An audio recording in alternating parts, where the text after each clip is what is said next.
Thinking back to our days in the marine closure business, especially working with boats up here in the Pacific Northwest, Oh, yeah. Those seas don't mess around. they really don't. Yeah, And you learn fast what works and what doesn't. When that water's coming over the deck, every single piece of hardware, every hatch, every door, it just has to hold. absolutely. It's not just about keeping dry, it's about safety, about making it back to port. Livelihoods depend on it. Exactly.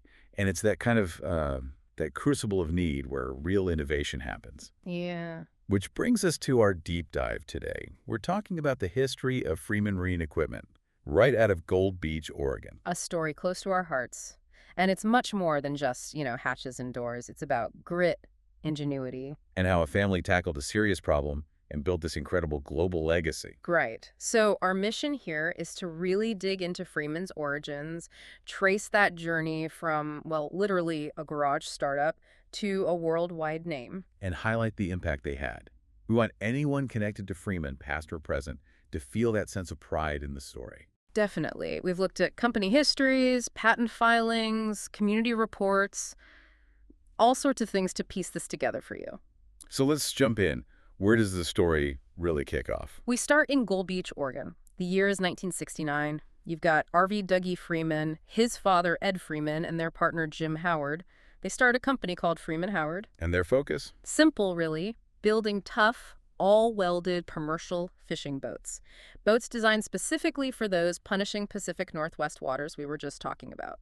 And Ed Freeman, the father, his backstory is pretty amazing, right? Arriving during the Depression. Yeah, hopped a freight train out to Oregon. Talk about persistence. That spirit, that ingenuity, you can see how Dougie inherited it. It wasn't just about building a boat. It was about building something that would last, something utterly reliable. Because failure just wasn't an option out there. Not at all. And they became real pioneers. They were building some of the very first all-aluminum, all-welded commercial fishing boats in the whole country. Wow.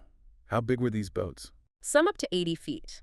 Over about 12 years, they built 25 custom vessels, fishing boats working from California clear up to Alaska. 25 boats? Yeah. That's a lot of aluminum. It is. Think about it, lined up end to end, that's nearly 4 football fields long. Over 1 million pounds of metal crafted in that small Gold Beach shop. So being out there building and seeing these boats in action, they must have noticed recurring issues. What was the big one? You hit it. Their hands-on experience showed them a major weak point, the deck hardware. Hatches, especially. They'd leak, they'd jam, they'd just fail under the constant stress and pounding. And like we said, that's not just inconvenient. It's dangerous, a threat to the boat, the catch, the crew. They saw it again and again. So that's where their core philosophy came from. Stronger than necessary. Exactly. It wasn't some marketing slogan cooked up later. It was born directly out of witnessing those failures. They decided right then their stuff had to be overbuilt. It had to exceed the need. That commitment must have really set them apart. How did focusing on, over-engineering like that shape their business? Well, it meant they weren't just competing on price. They were competing on absolute, undeniable reliability. That builds tremendous trust. Right, a reputation. A reputation that opens doors to markets that demand the best, where failure is unthinkable. It lets you command a premium because customers know what they're getting. It's a long game, but it works. And all that early boat building work, particularly with aluminum, Gave them this incredible practical mastery of aluminum fabrication, casting, techniques they'd lean on heavily later. It was like their secret weapon. it laid the foundation. It really did. And you want a story about their grit. Even before Freeman Marine was official, during the big Christmas flood of '64. I've heard this one. Dougie and Ed worked all through a stormy night, welding a broken logging yarder back together. That's the kind of determination we're talking about. Okay, so the boat building experience, the realization about the hardware failures, it all leads somewhere. It leads to 1975. That's when Freeman Marine Equipment is established. Though, yeah, Dougie and Ed had been tinkering with hatch prototypes since maybe '74. And the founding team. It was Dougie, his dad, Ed, a guy named Philip Wright, and importantly, Franz Bo Schindler. Bo started out as a journalist, actually, then got into boat building. And the factory. Oh, the first factory was literally Dougie Freeman's garage. He installed a small foundry right there. That's where they started casting the first aluminum deck hatches. That's the absolute definition of a garage startup. I read it was even mentioned in a book, with barely 2 nickels to rub together. That's the one. Pure grassroots innovation. So tell us about that first product, the 2400 series hatch. What made it so revolutionary? Okay, picture this. Instead of multiple handles you had to crank down individually, it had one single, quick-acting T-handle. Much faster. Way faster. And that handle operated multiple dogging arms underneath all at once, ensuring perfectly even pressure all around the seal. Smart. And the hinge. It was this unique floating design. It let the hatch lid lift and swing open past 180 degrees completely out of the way.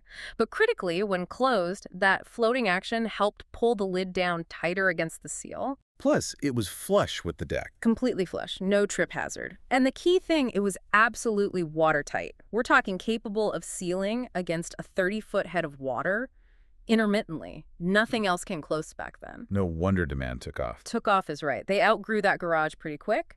By 1979, they bought their first actual commercial building. The old Arrow Shaft factory. That's the one.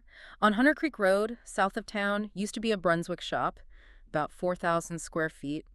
That became their home base for a long, long time. Then came a really key moment in the early 80s. Yeah, around 1983. Dougie Freeman and Bo Schindler bought out Ed Freeman and Philip Wright. That solidified the leadership into this incredibly effective partnership. The maker and the seller. Perfect description. Dougie was the engineering genius, always obsessed with making the product better, tougher, more reliable, pushing development. And Bo. Bo saw the global potential. He was the visionary who built the international sales network, who took Freeman Marine worldwide. That dynamic must have been powerful. Bo bringing back market intelligence.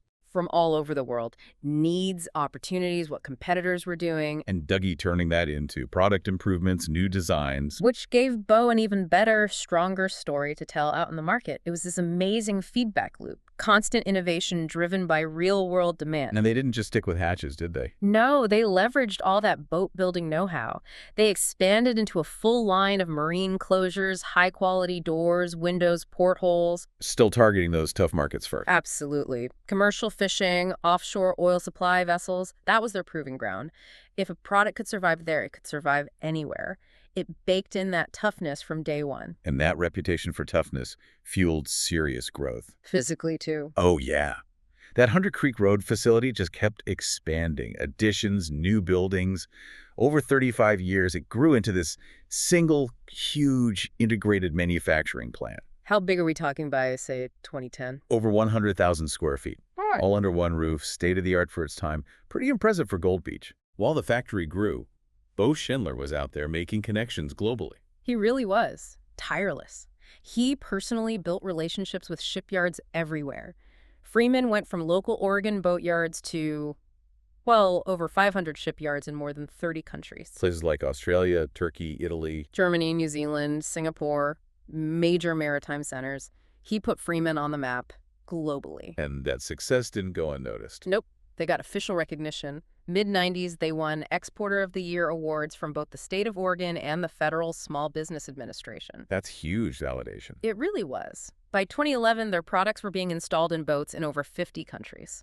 Think about that reach from a small town on the Oregon coast. A big part of that must have been their focus on quality control, getting ISO 9001 certified in 2001. That was a massive step.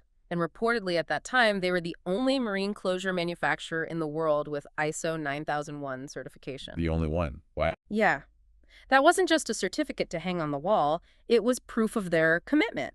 It acted like a passport, really, into the most demanding markets. Like military contracts. Exactly. The U.S. Navy, the Coast Guard, and the superyacht builders, too. People who absolutely demanded documented quality systems. ISO 9001 gave them that confidence. And the product innovation kept pace. Those patents in the mid-90s for the latching mechanisms. Right, the closure latching mechanism and the sliding marine closure. Dougie and Bo were listed as inventors. What was the core idea there? It was a really elegant, chain-driven system that operated multiple locking dogs simultaneously. Ah, like the hatch, but applied more broadly. Sort of, yeah. Yeah. But refined. It ensured quick, super reliable lashing. You could see visually that it was dogged securely. Even pressure, rock-solid seal. Huge for safety and efficiency, especially on larger doors and closures. And they kept broadening the product line beyond that initial hatch. Definitely. They developed a whole portfolio. Heavy-duty doors, like the 1500 series people might know. Fabricated products, cast products. Precision machined aluminum port lights, the 500, 600, 700, 800 series. A really comprehensive offering. What always amazed me was their ability to cater to such different markets. Right, from a basic, rugged fishing boat needing something durable and functional. To a multi-million-dollar mega yacht needing a flawless, paint-perfect finish. Exactly. That required incredible manufacturing dexterity, mastering different finishes from that workboat lineal sanded look to a perfect yacht quality painted surface. They could do it all, serving patrol boats, ferries, research vessels, even yachts for royalty. And some unique one-off projects, too. Oh, yeah. I remember around 2009, they built this enormous 14-foot diameter round hatch for a Navy research barge. That takes serious fabrication skill. That kind of diversity, especially selling into military and industrial markets, must have helped them during economic downturns. It absolutely did. When the 2008 financial crisis hit, the recreational boating market took a nosedive. But Freeman, because they had steady orders from government and commercial sectors, they weathered it much better than many. Kept people working. Which brings us to their role in the community. Freeman Marine wasn't just in Gold Beach. It was a cornerstone. An absolute cornerstone. Consistently one of the largest private employers in a town of, 1,800 people? Yeah, about that. Yeah. At their peak before the sale, in 2011, they employed 85 people. Good, skilled jobs. And think about the local economy. Curry County historically relied on timber and fishing, which can be boom and bust, very seasonal. Right. Freeman provided stable, year-round manufacturing work, skilled work, and because their customers were global, they weren't entirely dependent on the local economy's ups and downs. They brought outside money into the community consistently. But it went beyond just jobs, didn't it? Talk of the culture Dougie and Bo built there. It was really something special. People describe it as family-like, very worker-centric. They offered benefits that were pretty uncommon for a small company back then. Like full family health insurance. Full family health insurance for everyone, plus profit-sharing bonuses when the company did well. Bo Schindler famously said their greatest asset was the hands of ordinary people, and they treated them that way. That explains the low turnover. Incredibly low. People stayed for decades. They also had a strong partnership with SAIF, the state workers' comp insurer, focusing on safety and getting injured workers back on the job. It fostered real loyalty. And their involvement in the town itself. Deeply involved. Dougie Freeman served on the local school board at the Health District Board. He was a 50-year member of the Gold Beach Rotary Club, even served as president. They were truly invested. That commitment continues even after Dougie's passing. It does. His estate set up the Freeman Endowment Fund in 2020. It helps Curry County kids pay for trade school or college.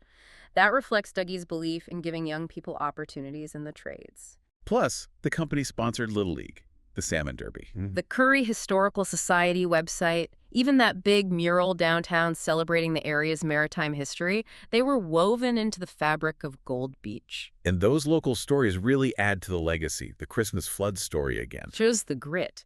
And that story about the fishing boat hit by a rogue wave off Port Orford. And the Freeman hatch held fast. That kind of thing becomes legend. It reinforces the reputation.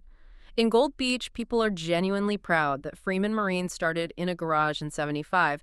It's part of their town's story. So after decades of building this incredible company and community presence, why the change in 2011? Well, Dougie Freeman and Bo Schindler were ready to retire. They'd built this amazing thing, and it was time for the next chapter. So in November 2011, they sold Freeman Marine Equipment. To Advantech Global Innovations, a Canadian company. Right. And Advantech had this strategy. They were consolidating several top-tier marine closure companies in North America. Freeman was a perfect fit. Why, perfect. Because of its global reputation, that 36-year history, the undeniable quality, and its unique manufacturing capabilities. Plus, there wasn't much product overlap with Advantech's other brands. Brands like Diamond Sea Glaze, Steelhead. Pacific Coast Marine, Manly Marine, USA Sliding Doors. Freeman complemented the portfolio. It didn't just duplicate it. It was a smart strategic move for Advantech. Critically, Advantech committed to keeping things going in Gold Beach. That was huge. They kept the facility, kept the Oregon workforce, kept the management team largely in place, all that institutional knowledge, that community connection. They understood its value. And Gold Beach is still listed as the main location for Advantech Manufacturing USA, right? It is. They preserved that continuity, which was so important. And Advantech hasn't hidden the Freeman name away either. Quite the opposite. They clearly recognize the power of the Freeman brand. They feature it prominently. It stands for trust, durability, innovation. You see that in their marketing and distribution deals. Absolutely. Like the partnership with Halyard in the UK and Ireland in 2021, or the recent one with B2B Marine for Europe in 2025. Those deals are explicitly built around selling Freeman Marine products. The brand equity is immense. And the core products, the ones that built the company, the 2400 hatch. Still central, still manufactured under the Freeman brand, still seen as an industry benchmark. Advantech keeps investing in the technical side too, getting updated certifications from ABS, Lloyd's Register, keeping that edge. Sounds like a pretty successful integration, honestly. It really does seem like a model case. Advantech didn't come in and break what made Freeman special. They recognized its strengths, its culture, its quality, and they built upon it. Freeman's legacy became a cornerstone for the whole Advantech Marine group. So when you look back at the whole arc, it's quite a story. It really is. From that garage in Gold Beach, solving a fundamental problem born from facing those rough Northwest seas. To becoming this global nameplate, known everywhere for quality and toughness, built stronger than necessary. And for us, having been in this industry, it's more than just a business case study. It shows how core values, that hands-on experience, and a real commitment to your people and your community, how that can build something truly lasting. Something that shapes not just an industry, but the identity of a whole town. Exactly. So here's something to think about. You have this small group, intensely focused on solving a problem they knew intimately, committed to exceeding expectations. They didn't just build a product. They built a 50-year legacy that transformed a community. Makes you wonder, doesn't it? It does. What problems are out there right now that, if tackled with that same kind of Freeman grit, that ingenuity, that commitment to being stronger than necessary, could build the next great 50-year legacy? What part of this Freeman Marine story stands out most to you?